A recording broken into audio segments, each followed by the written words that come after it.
hi there. You can hear me. Everything's working. Okay, welcome to episode 90-something of If We Ran Nintendo. Guys, this is the part at the start of the show that we get to thank some amazing people for making this possible. We are live. Thanks to everybody at patreon.com/makeusbetter.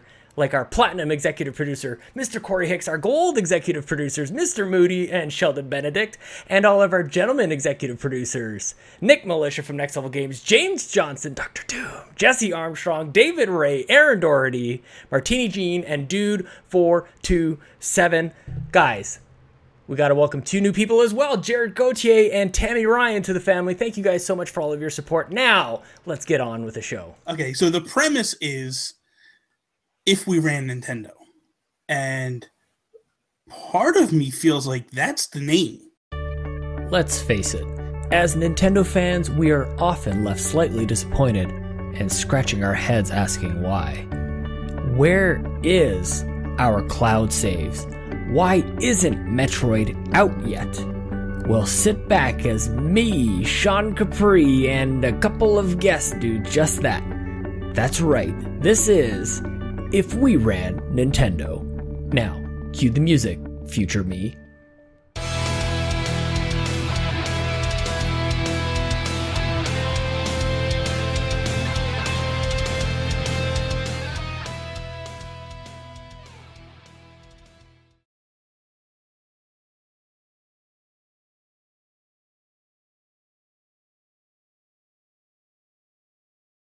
Oh, we gotta go back to this stupid... We gotta go to this layout. Hi everyone, it's me, Sean Capri. Welcome to episode 98 of If We Ran Nintendo. Publishes on iTunes and Google Play every Wednesday. Thank you for being here and subscribing in the chat. I was so pumped about that layout, guys. I had the three of us all on like a 4-player split screen. Super Mario Kart.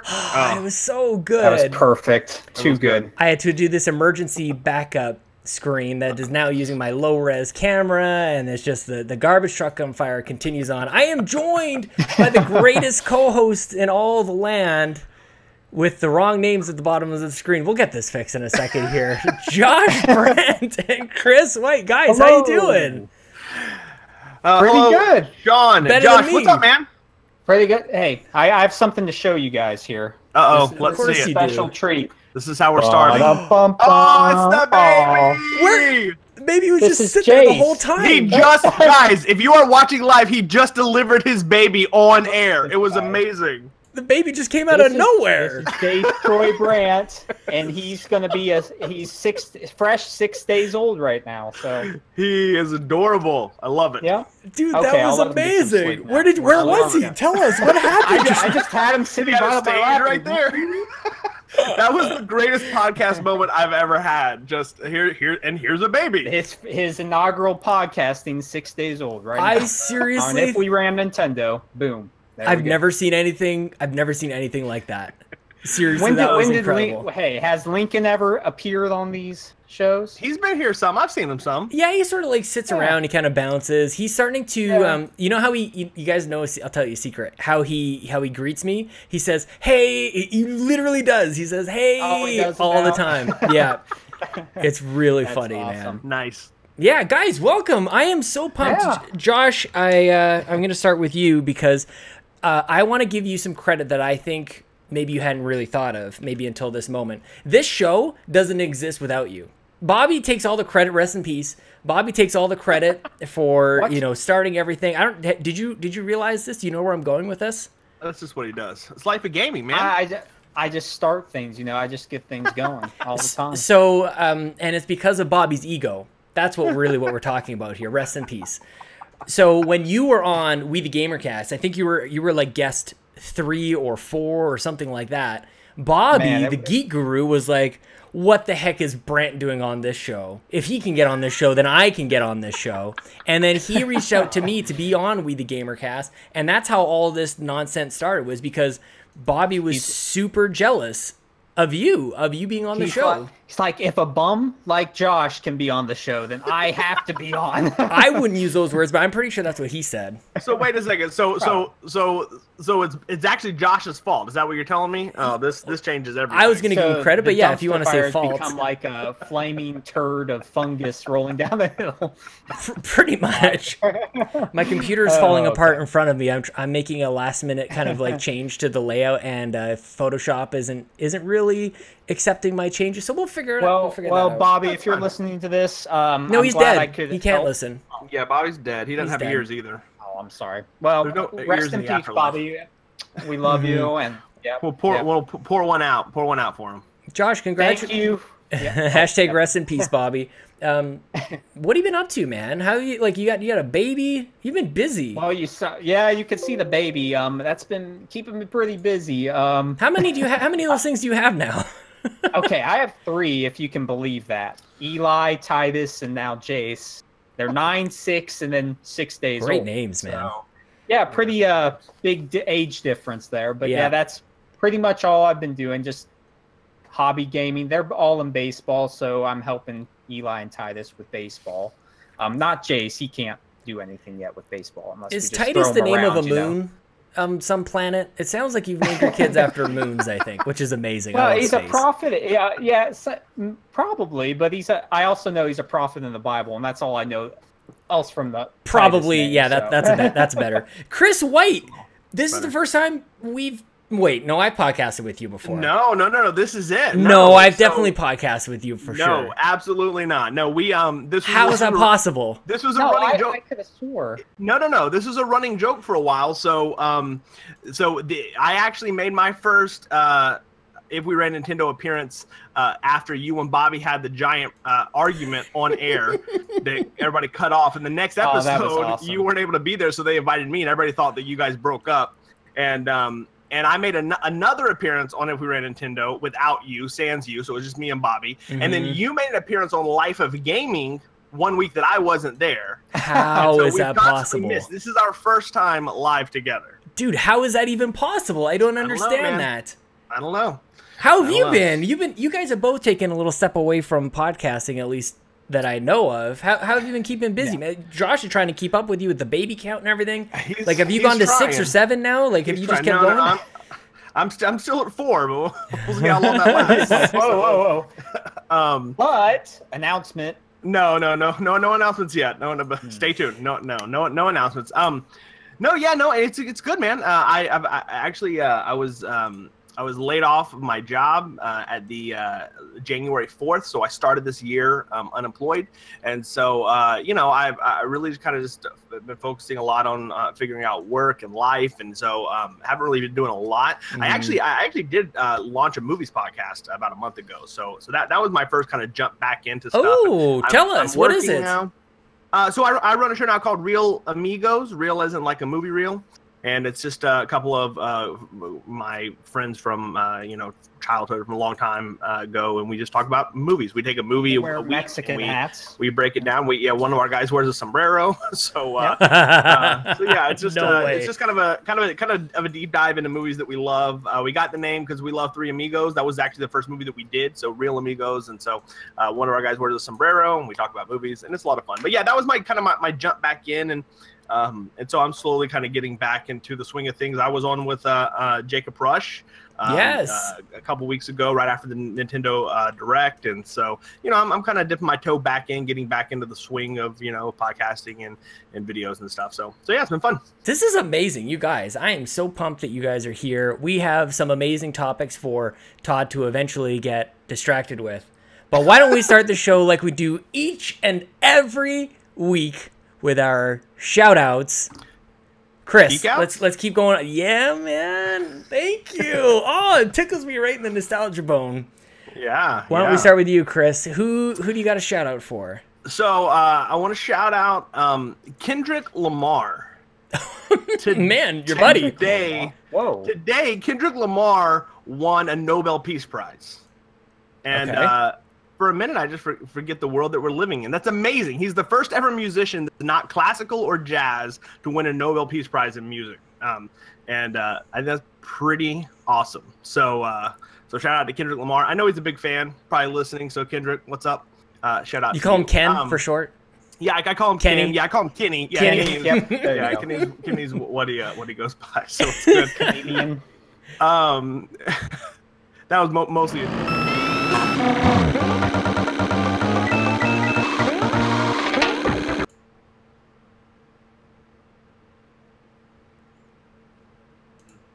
The day after, or actually, I think it was the night of the Nintendo Direct. He wanted to kind of throw a show together at the last minute, and he reached out, and I was available, so I jumped on. I love that guy. I love what they're doing over at Nintendo Nostalgia. I'm so glad they've joined with you guys. Yeah, man. And and so that's just super cool. So I love Jacob, and I'm actually in May. I'm going on to talk about one of my favorite games of all time on Nintendo Nostalgia. So I'm excited about that. Which one? Yeah, which one? Am I supposed to say? I don't know what the rules are. Are you under embargo? Maybe they're gonna learn. They're gonna have to learn how to do the embargo better. Maybe there's an embargo. We're gonna talk about the GameCube launch game, Star Wars Rogue Squadron. Oh, that's awesome. So one of my favorite games. Anybody who knows me knows I'm a giant Star Wars fan. I'm a giant Nintendo fan, and so Rogue Squadron just was huge. It's actually the second, so it's Rogue Leader was the actual second game, and so we're super pumped for that and getting ready for that. So we're coinciding with the release of Solo. The new Star Wars movie, so it'll be coming up at the end of May. So and then other than that, I want to give you're here, Sean, but I just want to give a shout out to Sean Capri, the man that's behind the magic. Look, we talked about it earlier, but I've never been able to actually do a show with you. I'm pumped. We talk all the time on Twitter, back and forth, and so to be able to kind of be on here, I just shout out to you and all the stuff that you've done, picking up kind of the pace after Bobby died, and just kind of making taking everything forward. I love what you guys do, and I'm excited to be here. And so shout out to you, man. It's my coping. This is my coping mechanism, just in case you guys didn't know. Like for Bobby when he left us, and God rest in peace, Bobby. I really hope. I think he's in a better place. Well, maybe.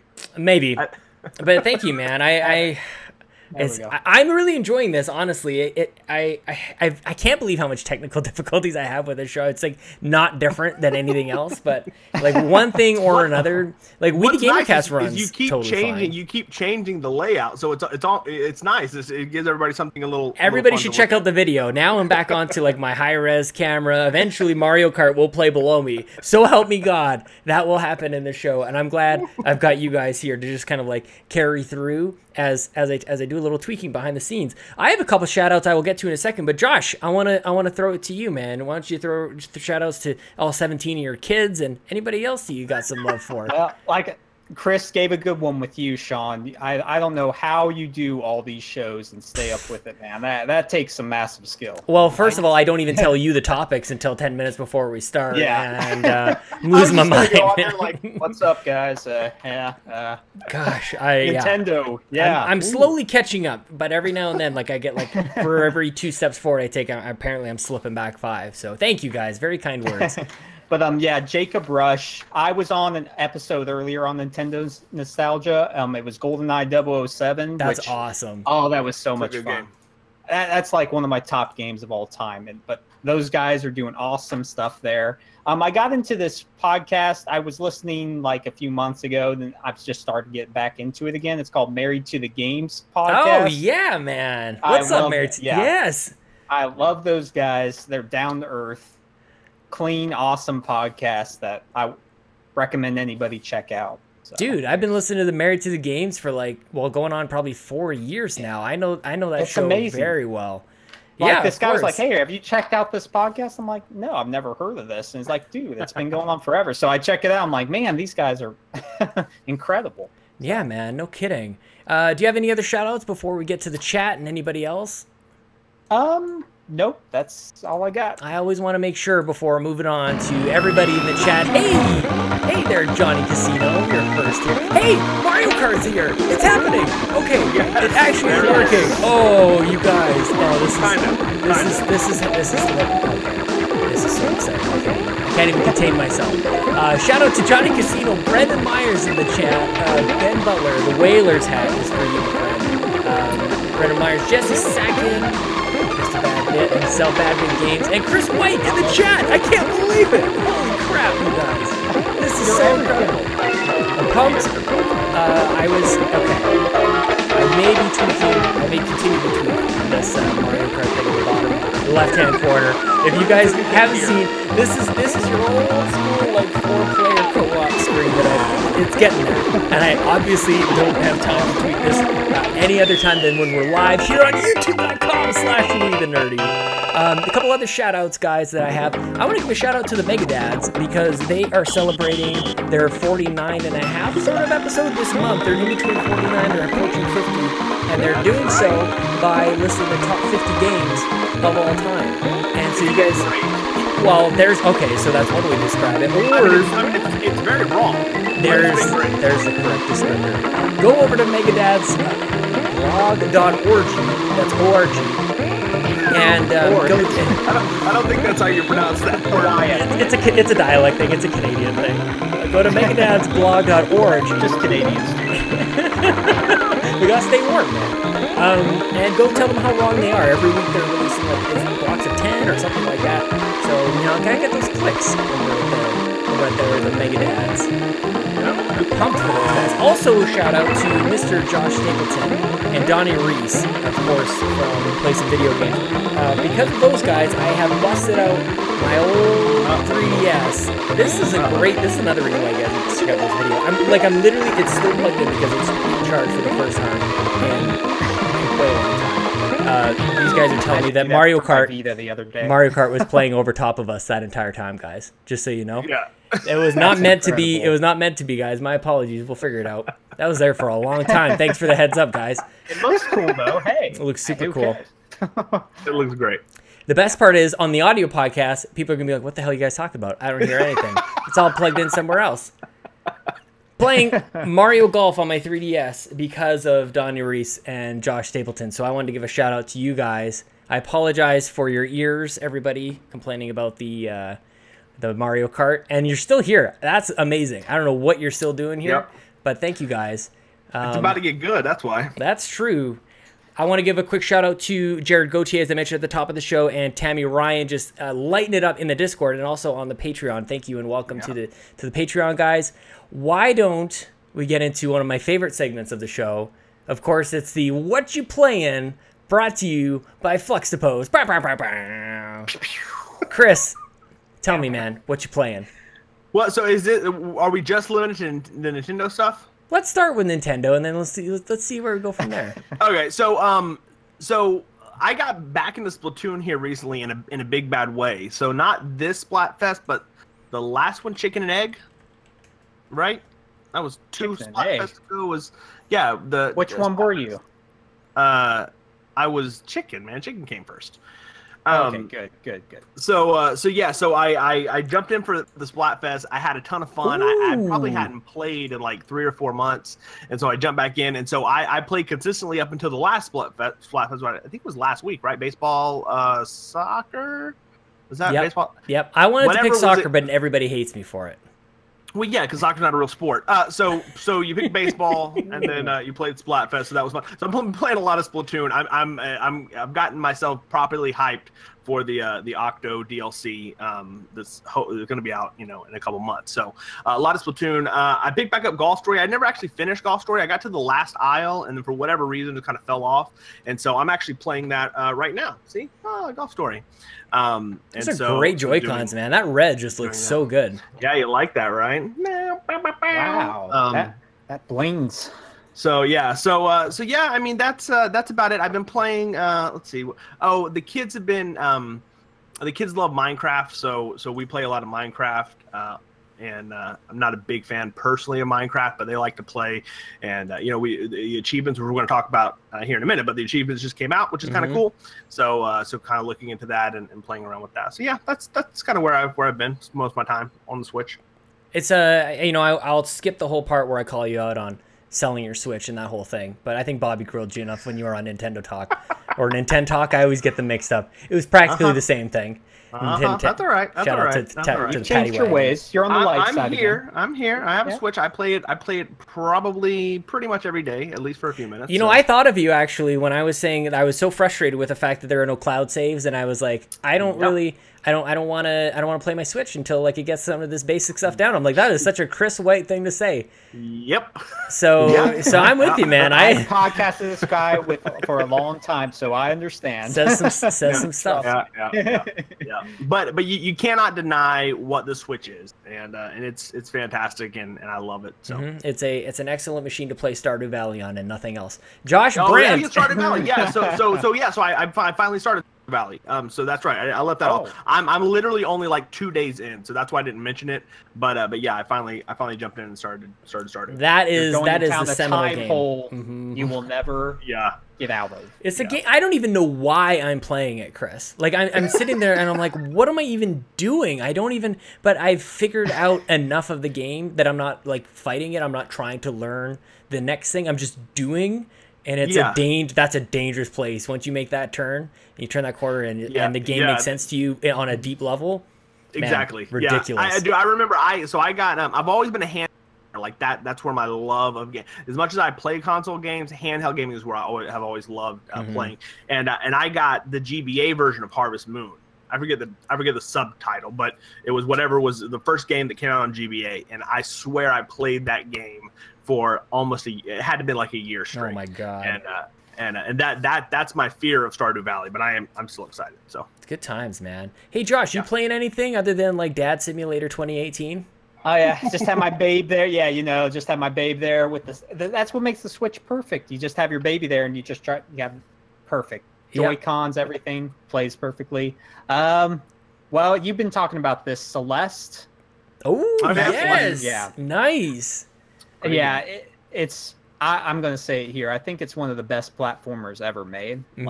Just full holds no bar. It's awesome. Just because it's so simple, because you just jump, dash, and then grab. But then they introduce so many awesome mechanics into it, and I just can't give that game enough praise. I'm like genuinely surprised about how great it is and just how it feels. Like it is the ultimate platformer in my eyes. It's very brave of you to be playing right now. Like when you're sleep deprived and like patience is limited, you're like, yeah, let's just try one of the most challenging platformers around. See, most games put me to sleep, but when I'm playing Celeste, it keeps me up because it's so stressful. Like, dude, but you just keep coming back. That's like a good I've died point. Like over 700 times, but just it doesn't feel like that. It's like how Dark Souls should feel if it's a platformer.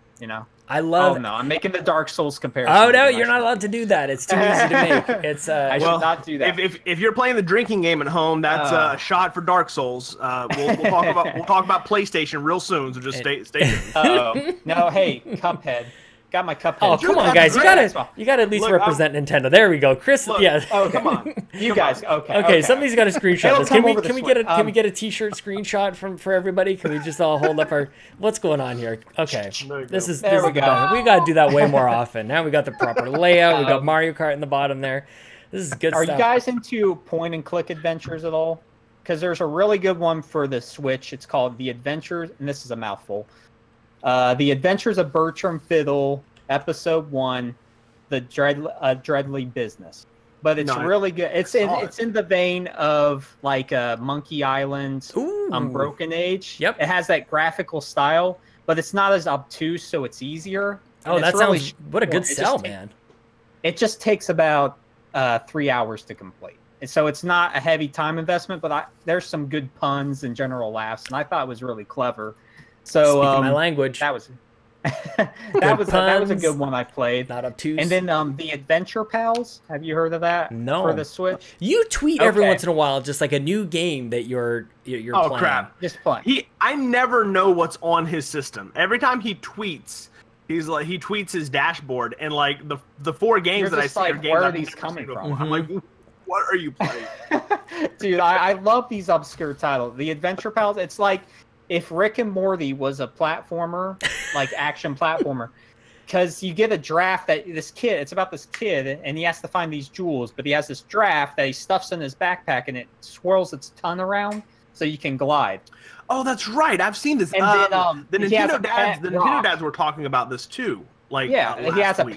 best friend Pet Rock that he can use to shoot out and hit switches and stuff. It's very clever. It's worth checking out if you get the chance. What was it called again? I'm after looking at that. The Adventure Pals. Oh, okay. Yeah. Nice. It's like $14.99, right? Like $14.99. Really cool. Yeah, it looks good. It's about $14.99, but it has an overworld map and you can explore places. It's pretty awesome. I will be starting this thing. I joked about it the last time, but I will be starting a thing where I, like, live on the show, I will buy a game. I will do this once a month. It'll probably be starting in May. And I was going to do it today because I haven't done it obviously yet in April. But I didn't want to take away from the Mario Golf thing that's happening. So this is going to be a thing for April. Mario Golf is happening with Josh Stapleton and Donnie Reese and everybody else. We should share how the heck that's even happening. I don't really even understand how we're connecting on this, so obviously I have to look into that.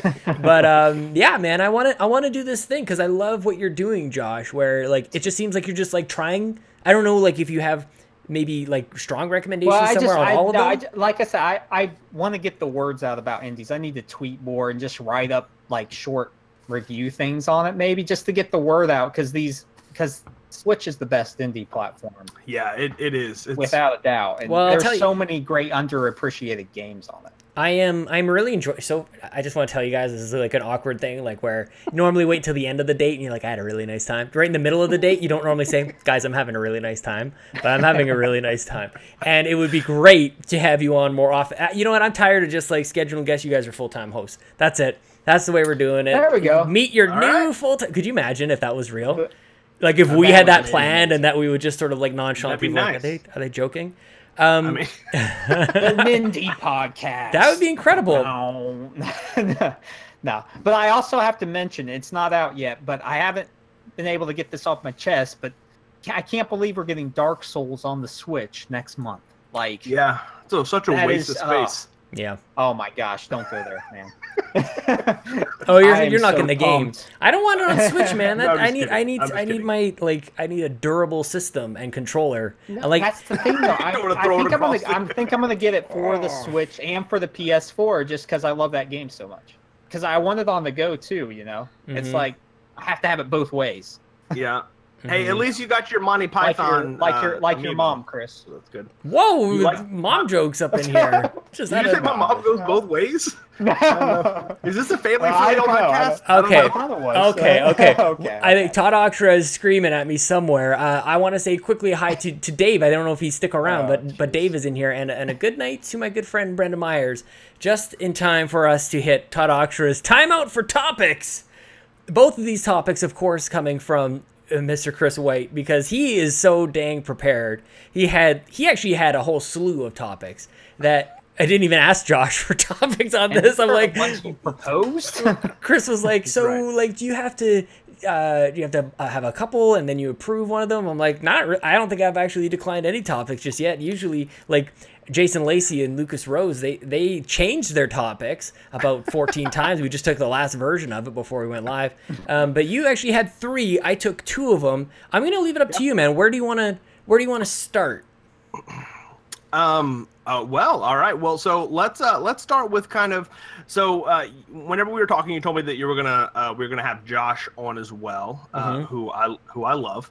So with that being said, I kind of instantly I want to kind of have something that we could both kind of talk about. And so here it is.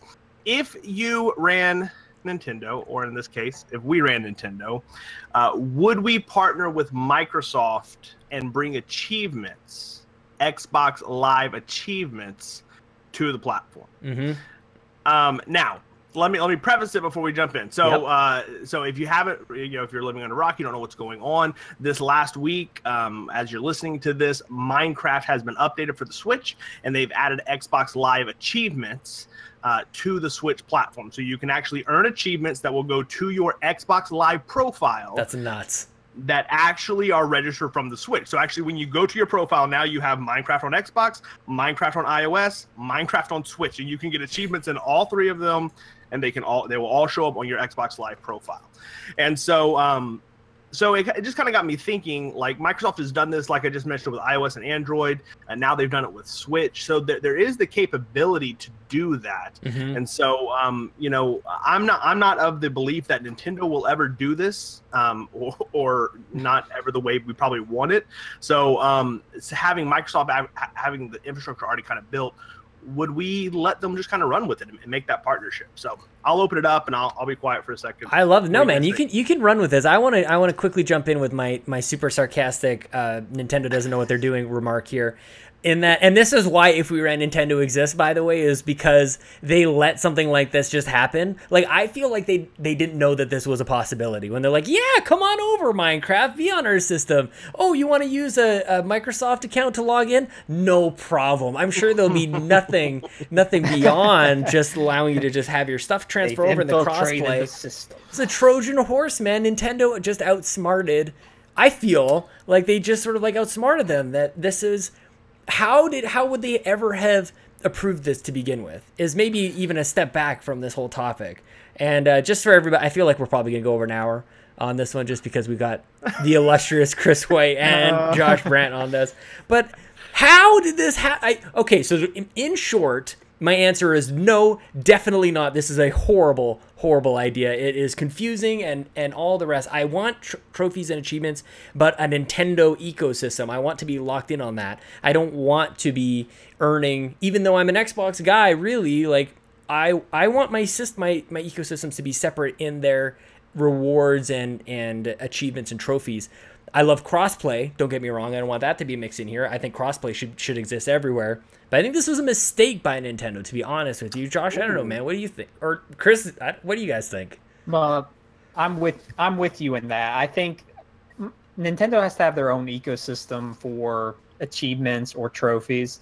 I think this is only because Minecraft is owned by Xbox, the Xbox division, so they can't. So that's why they're doing this. You won't see this with any other, you know, AAA titles that come on each system. I mean, because they're not going to bring Halo over to the Switch, you know, and you won't be porting your trophies over to that or achievements over to that. Can you imagine, though? Because, like, think of that's the flip side of what everybody has been wanting, right? Where we thought Nintendo was going to die, they're just going to be making games forever, and then you'd have Mario on PlayStation, and everybody's like, that would be amazing. But imagine if, like Xbox is, and this is not going to turn into an Xbox show, I promise, guys. But like Xbox is sort of like blurring the lines already of exclusives. Cuphead. What if Cuphead was on Switch? Like, what if they just keep going with their system of who the hell cares about exclusives? And then you start to get more achievements over there as well. I don't know. I could see actually Xbox do it. If we ran Xbox, fill her up. Yeah. Hey, there you go. Let's start that show because I'm ready for that. It's actually a segment within a segment on the trophy room. So let me say this. The reason I even brought this up is because I do not believe that Nintendo is going to do this. I do not believe that Nintendo, even when they launch their online system, which we're going to talk about in a little while, stay tuned.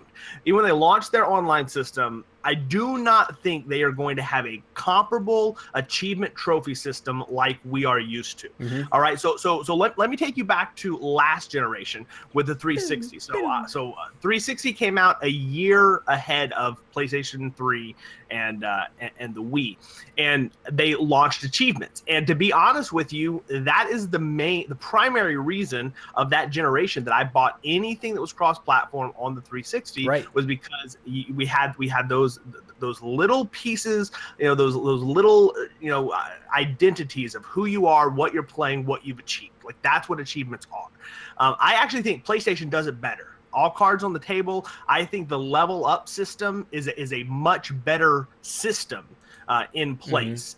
But I spent all of last generation putting time into 360, into achievements. I don't have trophies, and so like that. There is some you find ownership with that, and that's important, especially as a gamer, especially when you're building an ecosystem.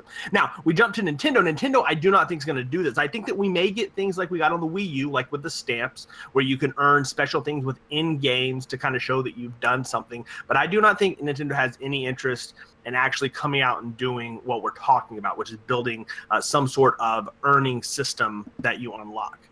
So in lieu of that, the question then becomes, what can we do? And I think, Go ahead. Well, Go ahead. I was just gonna say, I think Nintendo, they're smart about this. They're going to do something about it. I just think it's going to be on a smaller scale of like, say, maybe not every title that comes to the Switch will have their achievement system, but like their big first-party titles, they can, in those games, incorporate some type of achievement system. Because, like you said, everybody likes. I'm not a big trophy hunter. But when they pop up, I think it's, oh, that's sort of neat, you know? Like if I blow 4 people up with a grenade in Far Cry 5, it's sort of neat that achievement or a trophy pops up. I'm like, oh, neat, you know? It's not a big deal, but it is neat to have. So I think if Nintendo can like incorporate that into their first-party titles, that would be pretty cool. Maybe not have like dedicated system to it, but on a smaller scale, like the progressive achievements, not like the you got a wall grind for like 500 feet or something like that. You know, just like progression as you go through a game, and then you know how many enemies you defeat or something like that. Okay, listen, take a deep breath. Let me throw this out. Let me throw this out to you. Okay? Like you weren't breathing before. Just like take it easy, Josh. You're getting a little excited over there. let me throw this out to you. Nintendo started launching mobile games, right? They launched Mitomo, garbage. They launched Mario Run, which was good. Animal Crossing was fine. Here's the point. Those were built on the structure of DNA. Nintendo did not build a platform in order for that game to succeed on mobile, right? Are we all in agreement of that? Sure. They didn't do that. This is not Nintendo's strong suit. It's the reason that up to this point, Nintendo has still failed in the online, like the account systems, cloud saves, like all this stuff they failed because this is not what they do. They make amazing games. They make very good revolutionary hardware, but they're not a systems company.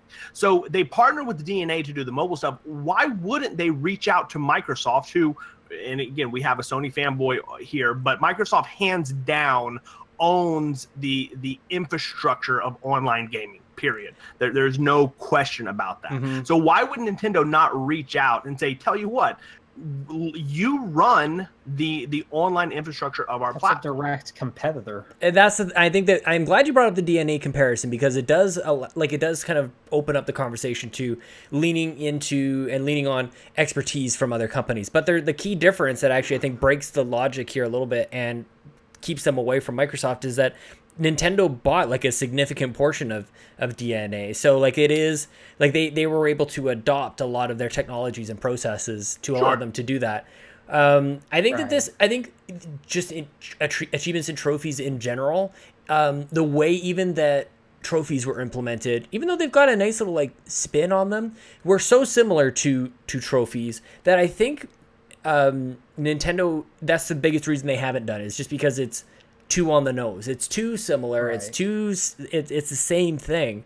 So to then go a further step to not only are they not going to make up their own because it's too similar but to full on adopt another system and bring it into the Nintendo ecosystem, like the achievement system, I think is actually crossing the line. Again, I think not only is it stupid that Minecraft achievements work on a Switch, that was probably a mistake. I think again, I think it goes against the Nintendo brand of being unique and different to not have something that is just so Nintendo in this way. Like I was just really hoping they would do some sort of stamps or something like that. We've seen them do really cool stuff within a game, but to not have that across the board is really unfortunate. And Chris, you bring up another good point in that probably the reason that they haven't done it, aside from it being so similar to the other two, is that it likely requires like a big cloud service. It probably requires some sort of like online infrastructure. We even saw with Sea of Thieves, they actually had to shut down achievements just so people could play the game. So like that's how interlocked these things are, that as a gamer, you don't think that way. But I think it does speak to Nintendo's sort of immaturity and nascency within the online space. Brant, any final thoughts before we move on to possibly even bigger topic? Like I said, we'll save more for the next topic, but like you said, it's a direct competitor. I don't see them I wouldn't envision them aligning with like Xbox or even PlayStation with achievements, but I do think they're smart enough to know that there is something within that system. I don't know how they would flesh it out to make it unique on their own, but I think starting with their first-party titles, maybe having built-in achievements based on those games would be a good start. It'd be a good way to get you to interact with some older games, too. It'd be really cool to see them kind of take what PlayStation did with the PS2 classics and just kind of go nuts with it. Because then you're like... Then you can actually charge people yet another time for Super Mario 3. It's like a NES remix sort of thing. Like you go back just to do this. Yeah, oh, man, that is so good. That's how you do it. Yeah. That's a really good way to close that segment. Guys in the chat and everybody watching the video, let us know what you would do if you ran Nintendo because we want to move on to the next topic. Big old E3, Chris, is coming. Topic White number 2. Tell us, man. What do you got? So, so E3 is literally... from right now. So I wanted to pose the question: if you ran Nintendo, how do you win E3 this year? Now, the argument is always you win. I mean, the fans win. Right? No, but get over that garbage. We know what we're talking about here. At the end of the week, we all sit around and yell about who we think had the best showing, had the best thing, and that's the person who wins E3. So if you're in charge, how do you come out of E3 and how do you walk away victorious this year? First of all, Reggie has to actually do 64 real push-ups, not his Muppet doing some push-ups. You think he could do 64? No, I think he could. Oh my. Okay, Reggie and Chuck Norris, when they do push-ups, they're actually pushing the world away from them. That's how that works. I don't know, man. Chris, I wanted to throw it back to you. Just maybe talk about maybe your history a little bit with what you've thought of Nintendo and E3. I don't think that you've been loving Nintendo at E3 over the last little bit.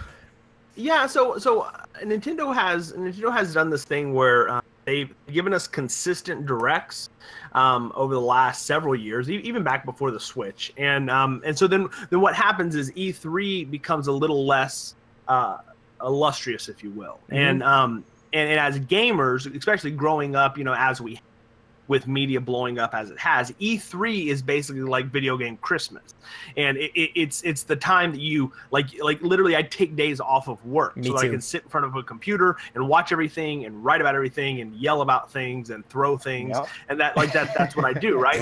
And so and what I feel like that Nintendo has consistently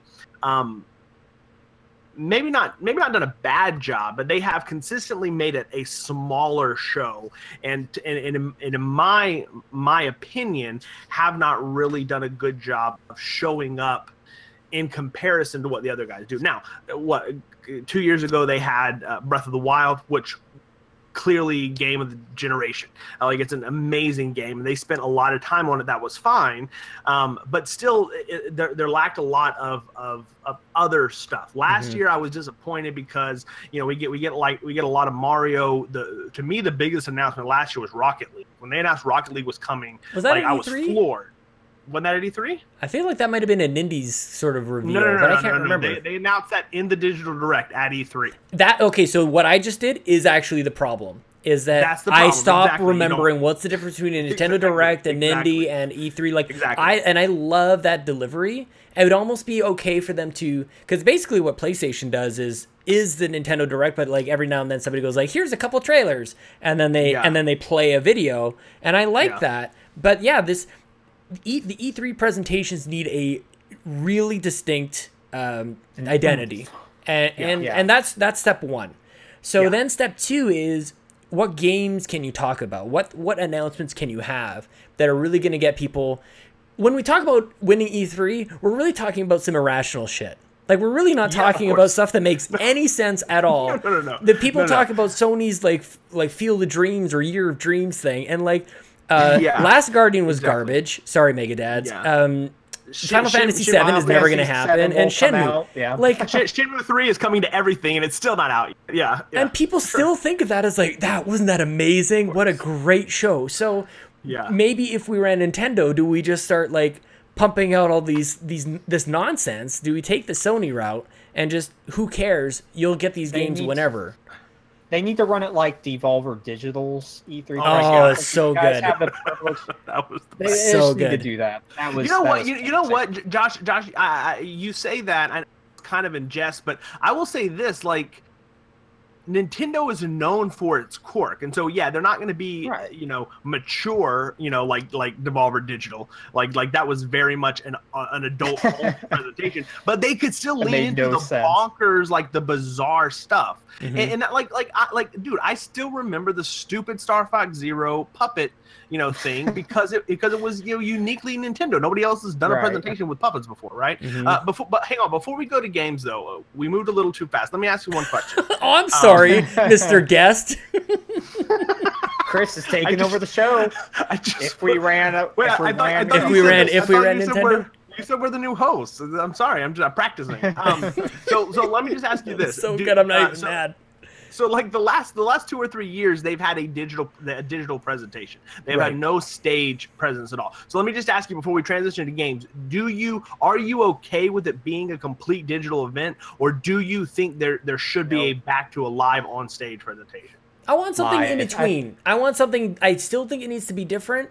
So I'm glad you brought this up. I don't want the same video that we all tune into live on YouTube, but I also don't think really what Microsoft is doing or even what PlayStation is doing has to be like, I think there's still something else, and that's how they win, honestly, aside from the game. So I'm glad you took the step back, Mr. Co-host. Yeah. So I'm glad. I think that there's still something. The fourth dimension. I honestly don't even know what it is. If it's like, maybe there's something that we can all do on our Switch, or like could we it can be all play like Pokemon Go somewhere. Like we all just like experience E3 on the street somewhere. We all catch a Reggie Fils-Aimé Pokemon. What if it's like a scavenger hunt? Like instead of an actual presentation, like they just send us to like various locations around the earth, and then we deliver E3. We all go to McDonald's and try to find the announcement.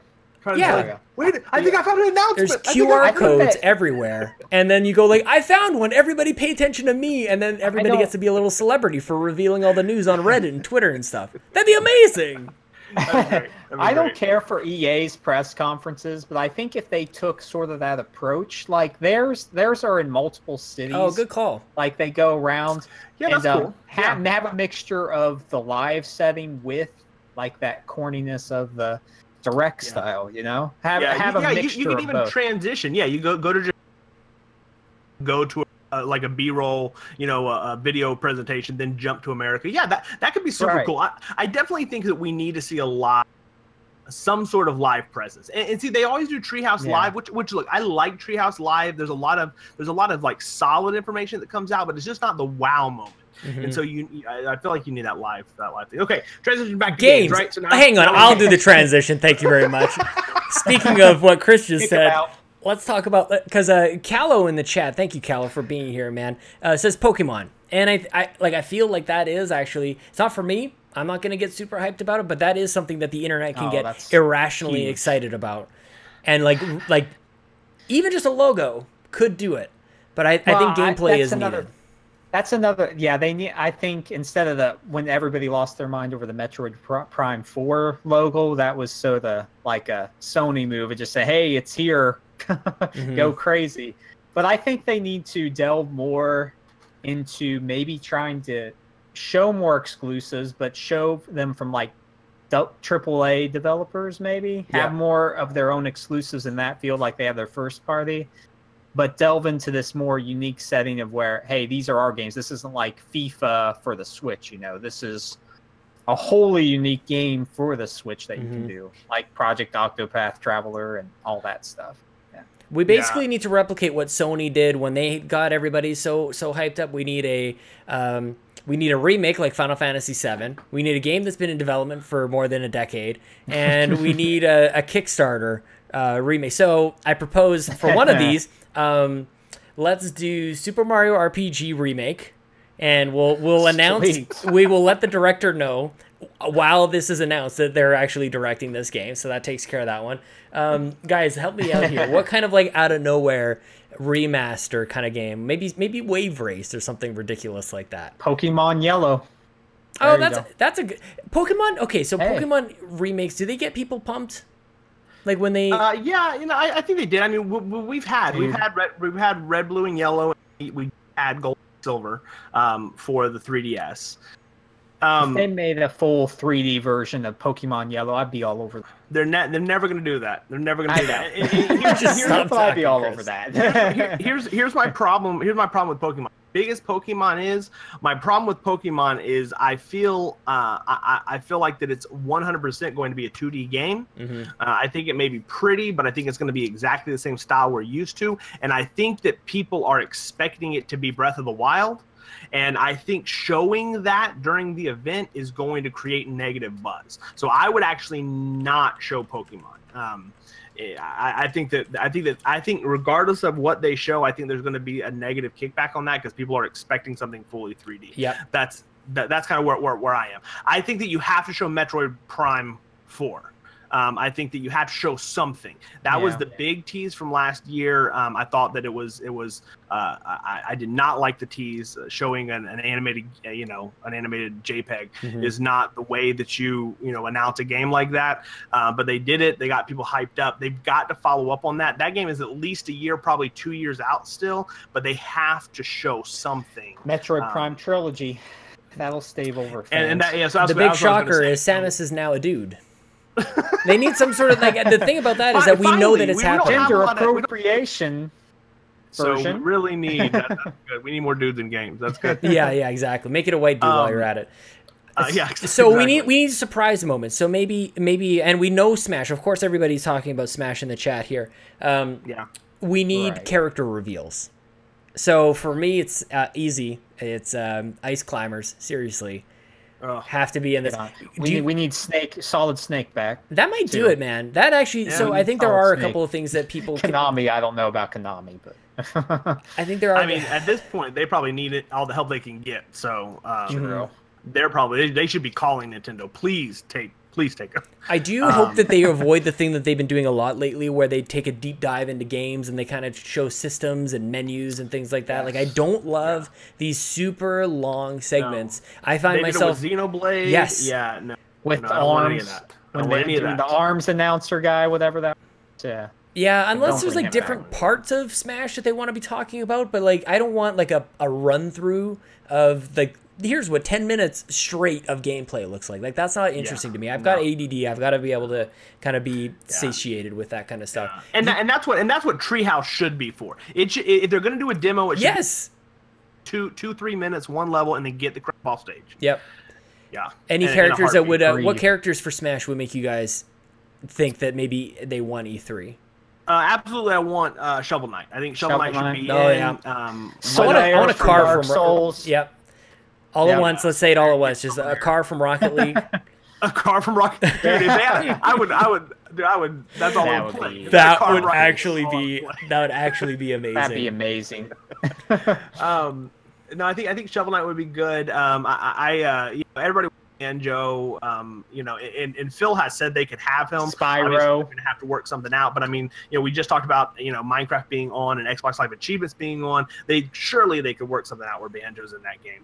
That would be a huge. That would just be a huge win for Smash, and it would be a huge win for Banjo fans because you're not going to get a Banjo. Or if they want to stay more relevant, have Spyro in there because the re-release is coming out soon. So yeah, but nobody cares about Spyro. That's useless. Do you guys think? Okay, let me just throw out something absolutely crazy. 45,000 likes on the. I'm gonna throw out something crazy here, guys. As we round out the end of the show, would Nintendo win E3 if they came out and they said the next Call of Duty Black Ops 4 is going to be on Switch? Like, is that something that would get people pumped and just be like, oh, it's over, Nintendo just ruled everything? No, Nintendo doesn't have an online infrastructure for it, and people want to play with proper, with a proper 4K like or HD, 60 frames. That is not. It would sell on Switch. It would do well, but it would not win. But don't you think that's like the? I'm sorry. Go ahead. Mario and Call of Duty. Yes, let's go. Well, that's just like going back. That's just like going back to the Wii and Wii U version of saying, "Hey, here's an inferior." Game but it's a little other ones. Okay, so I agree that's definitely a thing that happened, but I feel like if that was really a risk, like that's how people would have responded to Wolfenstein and Doom. Like it's different now because you look at the Switch going like it can't do X, Y, or Z, and the surprise factor comes in like, oh yes it can. You do take a hit, but like people are pretty stoked about those games, and it's about shattering expectations. But see, I would argue that they're not going to sell better on the Switch than any other platform, and I have not. You guys are thinking way too rationally about this. We taled about how irrational E3 is, and I don't disagree with all these comments. By the way, I don't think that I don't think that enough people would go out and buy a Switch to play Call of Duty.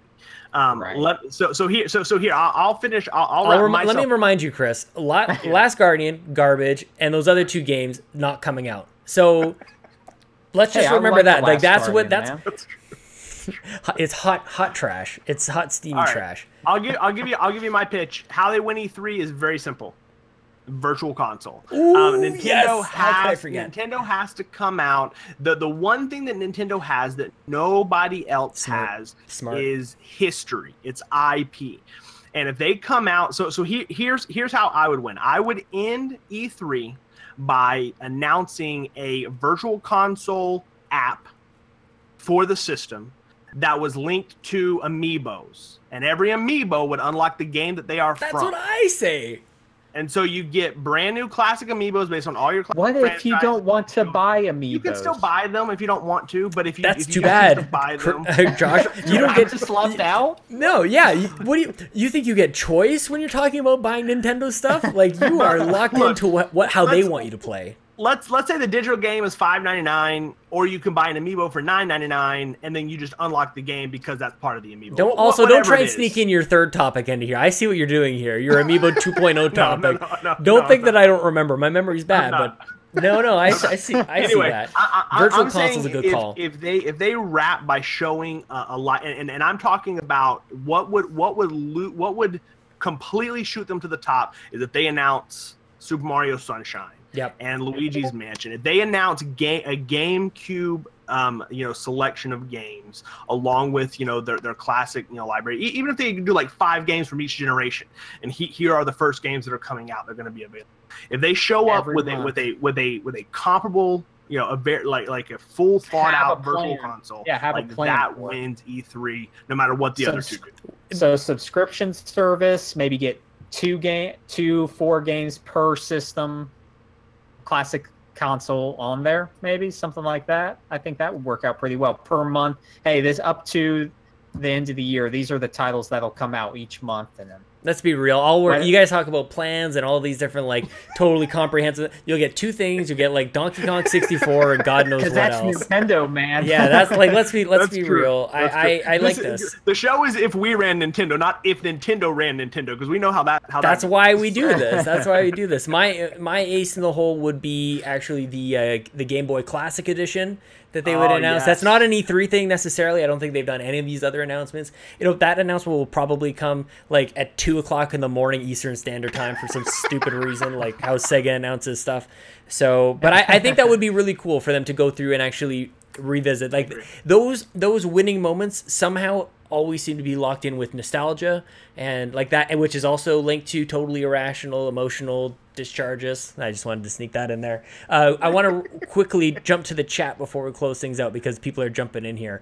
I love it. Mr. Babbitt himself says Nintendo Game Pass. Obviously, Nintendo would actually just destroy. It would make it such an easy decision for so many people if they had to choose between Xbox Game Pass and Nintendo Game Pass.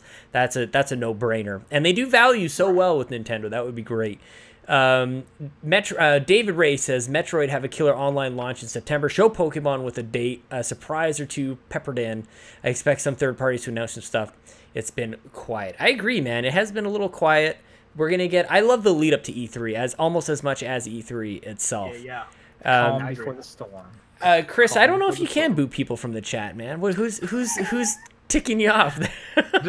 just Joe over here. Joe's just trash talking the Xbox Game Pass. You know how it is. Yeah, that's okay. It's Joe's got it going on, man. Don't diss Joe. I'm just waiting for him to invite me onto the trophy club or whatever his show's called, so I can explain why everything's wrong. That's so funny. That will be the day. So that is all. Thank you guys for listening to us on iTunes and Google Play. And if you'd like to be part of the show, just leave a comment down below. Love to see what you guys think. How would Nintendo, if you ran Nintendo, how would you win E3? The time for E3 is nearly upon us. I'm so glad that I had the greatest co-hosts in all the land, Mr. @NeoLego, Chris White, and Mr. @MinusTheBrant, Josh Brant. Thank you again to everybody at patreon.com/makeusbetter. If you guys are liking what you're seeing and you're making this show, literally this show got better as it happened. I fixed all the layouts. We got Mario Kart in the corner there. Remember, if you are Patreon of $3 and up, you are in the show notes, and at $10 up, you get a little shout out at the start of the show. On audio, we got a super melodramatic intro thanks to Hari Sivan at Hari Sivan Music. It's super fun. I will eventually get that over on the video thanks to my friend Antonio Guillen. I don't think that I've got anything more to say, so peace out, Bobby. I hope you're resting in peace, my friend. We love you, Bobby. And the credits are broken too, so there's that.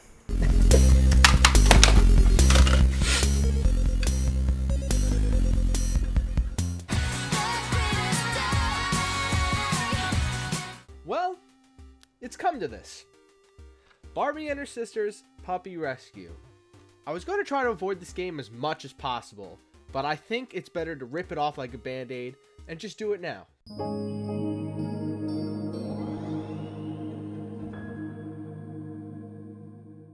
Barbie Puppy Rescue was developed by Taurus Games, who also developed the Crude's Prehistoric Party. Good sign. Unlike most of the other games I've covered, I have the worst expectations ever for this game. So, I'm not going to get disappointed. Let's get right into it. And we're live. Hey fans, Skipper here. Wow, 5 seconds into this game, you can already tell the amount of work that they put into this fur for this puppy. It looks 4K quality. And damn, did they get motion capture for these models? I could totally tell the devs spent at least 30 seconds on this game. Basically, the story, if you can call it one, is about Barbie and her sisters trying to find puppies, grooming them, training them, and then finding their owners or new homes. The sisters are marketing this rescue facility and posting it on Skipper's blog, which is one of Barbie's sisters. And I'm sure it gets a lot of followers. I mean, just check out this ending line. Thanks again for tuning in, and don't forget, puppies are peeps too. Catch you next time. Skipper, signing off. Look, I'm not totally heartless, and I think rescuing puppies is a very noble thing to do. So I'm going to give Barbie and her sister some credit here. And I think we should really help them search for these puppies. Let's go. Let's do this. Let's help them. We get thrown right into the game, and can you believe it? This is a GTA-style open-world game. Look at this expansive map. It's boundless. You can go anywhere. Unless there's a construction zone blocking the path, or just an invisible wall. But honestly, I gotta give credit where credit is due. There's some attention to detail, such as Barbie going down a hill, and she doesn't pedal on her bike. Or when they're filming this vlog in the beginning, you could see people walking in the background, so I guess good job. You ride Barbie's bike until the game tells you to find a puppy. You then go find the puppy, which is easier said than done. The map doesn't help you in the slightest, and this arrow on the ground doesn't account for where you can't go. So you're basically endlessly walking until you reach the right place. But when you do find the puppy, it's as easy as walking up to the puppy icon and pressing A. After finding the puppy, you go back to the facility and drop him off. Well, we rescued a puppy. That's the name of the game, so I'm assuming we're done. Except we're not. We still have to groom them, and we still have to chip their... Upon dropping the puppies off, you either get to name the puppy or scan for a microchip, which is something I never thought would be in a Barbie game. You then get to do dental work on the puppy. This is honestly disgusting. I hate the dentist already, and now I have to clean a fucking dog's mouth, and look how gross it looks. All you have to do is press the buttons the game tells you to do. And if you miss the button, you get to hear about how you have one more filling and you're done. One more filling and we're done. One more filling and we're done. One more filling and we're done. After cleaning their mouth and naming them, you get to wait. Because for some damn reason, the devs decided to put a fucking timer on the puppies to play with them. So let me get this straight. I find a puppy, and then I have to clean its fucking teeth out for it, and now I'm dealt with, oh, you can't play with the puppy because it has to nap. What? Who's gonna wait 10 minutes to play with a virtual puppy? I would, and I did. To pass time, I designed the doghouse the puppies are in, which costs dog bones that you get for doing shit with the dogs. This is obviously very limited and is only in this game to pass time. After waiting 10 goddamn minutes, you get to train the puppy, which consists of pressing a button when the game tells you to. Are you seeing a pattern here? Apparently, with one little walk, the dog is completely trained and ready to be adopted or brought back to the owners. But you get to groom the dog beforehand, of course. What are we, savages? And this is also pressing a button when the game tells you to. Now that the dog is fresh and that 4K dog fur can finally show, you get to adopt it out and never see it again. You have to find the correct owner for a dog, which is just looking at some adoption forms and picking the one that the game says is correct. That's it. You don't even get to think about it yourself. I wish I could tell you that Barbie Puppy Rescue is more than this, but it's not. I did the same exact thing I described with 4 puppies, and it's just boring. So in conclusion, I'm going to say that this game is not worth shit. Oh.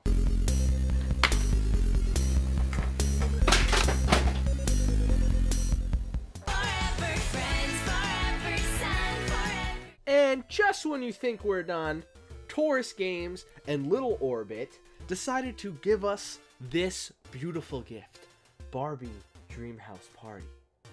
And my god, am I excited. This title screen is already awful, but at least this fucking dog looks a million times better than the one in Puppy Rescue. And this is the menu, where you get to slowly walk with Barbie. Your options are play the game, mini games, credits, or a trailer for a probably horrible movie. I am so glad they gave us the ability to walk around here for 4 options. How thoughtful of them. Anyways, Barbie and her pals start this game by playing a game, which is about walking on a runway. So this woman, we'll call her Teresa, walks away and fucks with the closet. She does this so Barbie will stop playing video games. And apparently her closet is controlled by an AI. This AI goes Ultron on them and locks them in the house and makes them play, quote, exciting games and puzzles. This is gonna be good. Now, before I show you the next sequence, I'm gonna ask you a question. What do you expect this game to be? A Mario Party ripoff. B, a house designing simulator. C, a game in which Barbie has a house party and her parents are gone for the weekend and she destroys the house, but it's okay because she cleans it up in time and everything's fine.